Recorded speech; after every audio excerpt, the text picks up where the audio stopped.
শুভ সকাল বন্ধুরা, তোমরা সবাই কেমন আছো? আশা করি যে যেখানে আছো ভালোই আছো। আমি হঠাৎ করে বাড়িতে আসতে হলো, শরীরটা ভালো হয়েছে এখন আগে থেকে কিছুটা।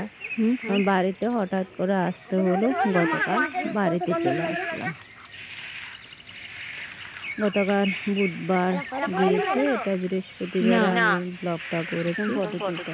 আগামীকাল এটা ছাড়া হবে। সকালবেলা থেকে ব্লগটা শুরু করেছে, এখন ঘুরিতে সকাল 6:30। গ্রামে কিন্তু খুব শীত পড়া শুরু হয়েছে।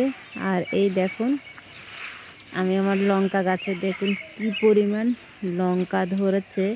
আমি বাড়িতে ঢুকেছি তো সন্ধ্যায়, তখন তো আর দেখলাম না। সকালবেলা ঘুম থেকে উঠে দেখি আমি পুরো অবাক হয়ে গেলাম, কি পরিমাণ যে লঙ্কা ধরেছে। ও গত 1.5 মাস আগে যখন আমি এসেছি তখন লঙ্কা প্রায় শেষ হয়ে গেছে, অল্প লঙ্কা পেয়েছিলাম। আর এখন দেখুন এই 1.5 মাস পরে আসলাম, 1.5 মাস প্রায় 2 মাসের কাছাকাছি। দেখুন কি পরিমাণ লঙ্কা ধরে আছে। গাছটা লঙ্কা ধরে ঝুলে আছে, তাই মা কিছু দিয়ে একটা ঠেকিয়ে রেখেছে গাছটাকে। মা বলো তো, আমি তো লঙ্কা কিনতে হয় না, রান্না করার সময় এখান থেকে দুটো দুটো নিয়ে রান্না করি।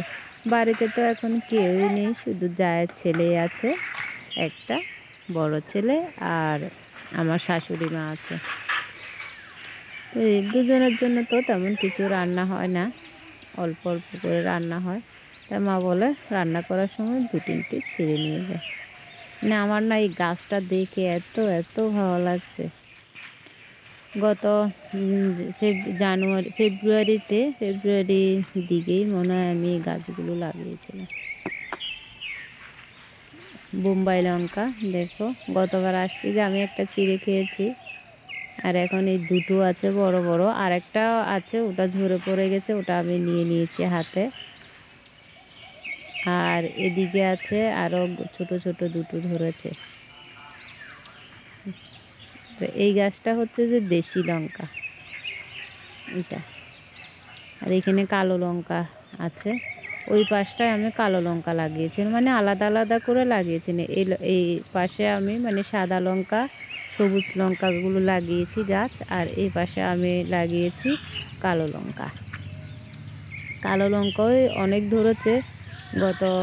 কাল বুধবারে আসলাম সন্ধ্যাবেলা, তখন রান্না করেছি কালো লঙ্কা দিয়ে রাত্রের বেলা।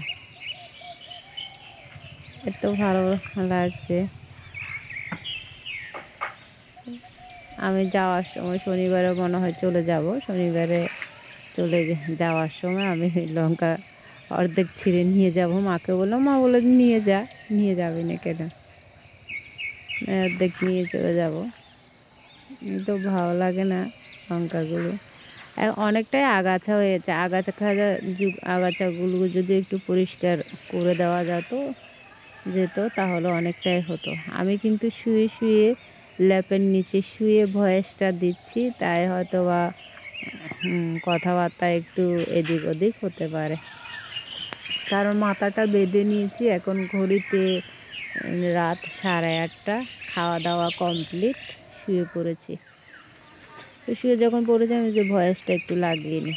দেখুন 6:30, এখন 6টা প্রায় 40। কী পরিমাণ কুয়াশা এখনও পড়ছে, সূর্য কিন্তু এখনও দেখা যায়নি। আর এত ভালো লাগছে না, এই গ্রামের শীতের সকাল খুব ভালো লাগে। চারদিকে কুয়াশা পড়ে আছে।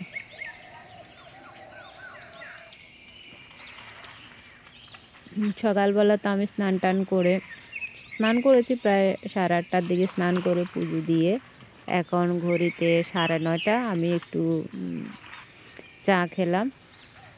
আর দেখো, মা আমাদের মাঠ থেকে সর্ষের শাক নিয়ে এসেছে, আর সাথে কিছু মিশানো শাক নিয়ে এসেছে। মাকে বললাম আমি শাক খাবো, শাক নিয়ে আসেন। মা বলল ঠিক আছে। তো এই সর্ষের শাক আর মিশানো শাক নিয়ে আসছে, ওগুলো তো রান্না করব, ভাজি করব এমনি জাস্ট 5 ফোড়ন দিয়ে, আর কিছুই দেওয়ার দরকার নেই। কারণ তরতাজা জিনিস যদি ফোড়ন না দিয়ে এমনি একটা শুকনো লঙ্কা তেলের মধ্যে যদি একটা শুকনো লঙ্কা দিয়ে লবণ হলুদ দিয়ে যদি বসিয়ে দেন না, খেতে খুবই ভালো লাগে। আর এদিকে একটা দিদি, আমি কালকে আসছি শুনেই ওদের গাছে বকফুল ধরেছে। গাছটা খুবই ছোট, একদম চিকন। তা আমার জন্য বকফুল নিয়ে এসে দিল। আর মা সাথে আর ২-৩টে কুমড়োর ফুলও দিয়েছে। তো কুমড়োর ফুল আর বকফুলগুলো বড়া করা হবে। আর ওই দিদিটা শাপলাও দিয়ে দিয়েছে। তো শাপলা দিয়ে ডাল দিয়ে রান্না করব। আর এই ৩টে শাপলা নিয়েছি। এই ৩টে থেকে ২টো শাপলা, একটা শাপলা কেটে কিছু অংশ মা এভাবে দিল। বলল যে, "তুই যখন বেসন গুলবি, ওই বেসনের মধ্যে ডুবিয়ে মানে চুবিয়ে এই শাপলাগুলো ভেজে নিবি। এটা নাকি খেতে খুব ভালো লাগে।" তা আমি ১ম এ বললাম, যেহেতু কখনো খাইনি, তাই বললাম যে ২টো দেওয়ার জন্য। আরগুলো আমি পরে বানিয়ে নেব যদি ভালো লাগে। কখনো খাইনি এভাবে। এটা নাকি খেতে খুব ভালো লাগে। আচ্ছা। আমি করে টোরে তারপর আপনাদেরকে বলব খেয়ে দেয়ে কেমন হয়েছে। আর গাছ থেকে একটা বেগুন নিয়ে আসলাম। যেহেতু তোমাদের দাদাভাইও এসেছে আমার সাথে, তো দাদাভাইকে দিতে হবে। তো তোমাদের দাদাভাইকে দিয়ে দিয়েছি। তোমাদের দাদাভাই খেয়ে নিয়েছে। এখন ঘড়িতে ১টা, মানে সকালবেলা আর খাওয়া হয়নি। সকাল থেকে শুধু রান্নাই হচ্ছে আমার।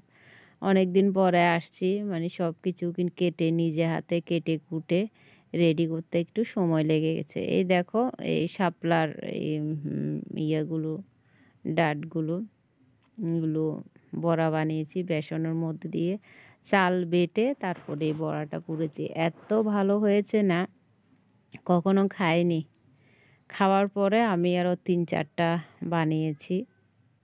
খুবই ভালো হয়েছে।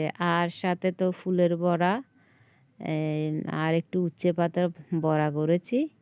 আর সাথে হচ্ছে মুগ ডাল দিয়ে এই শাপলা রান্না করেছি আলু দিয়ে। আর শাক ভাজি। আজকের মতন ভিডিওটি এখানে শেষ করছি। সবাই ভালো থাকবেন, সুস্থ থাকবেন।